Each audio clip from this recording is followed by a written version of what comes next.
After the Supreme Court's ruling on presidential immunity, Donald Trump's lawyers wasted no time in asking the judge presiding over his hush money trial to set aside Trump's conviction.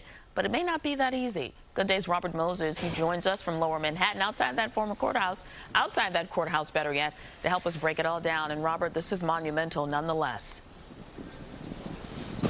It is, Tashani, the former president's criminal trial that we all witnessed here at criminal court might be the only trial that he faces before Election Day. And as for his scheduled July 11th sentencing here, well, his attorneys are saying not so fast.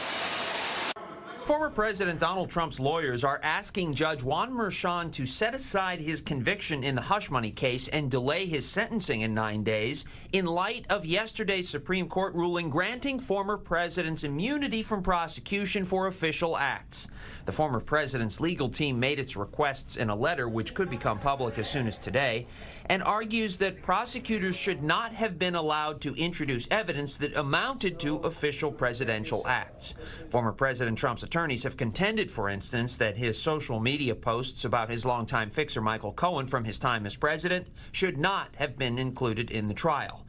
Experts say the former president's efforts to get his conviction tossed out amount to something of a legal Hail Mary, since the case centers on buying the silence of Stormy Daniels when he was a candidate, not the president.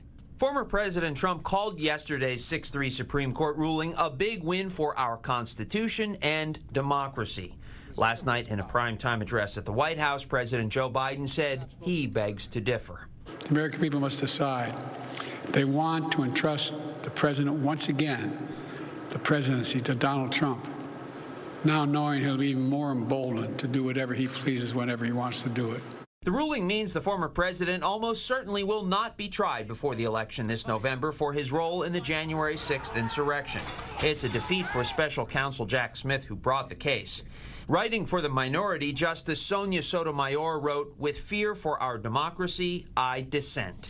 So should the American people dissent. I dissent.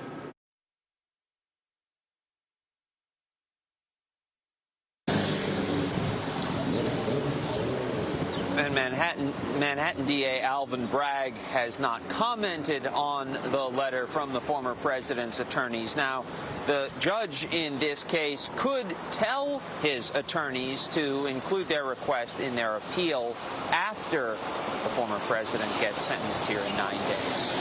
We're live in Lower Manhattan this morning. Tashani, back to you. Robert, thank you.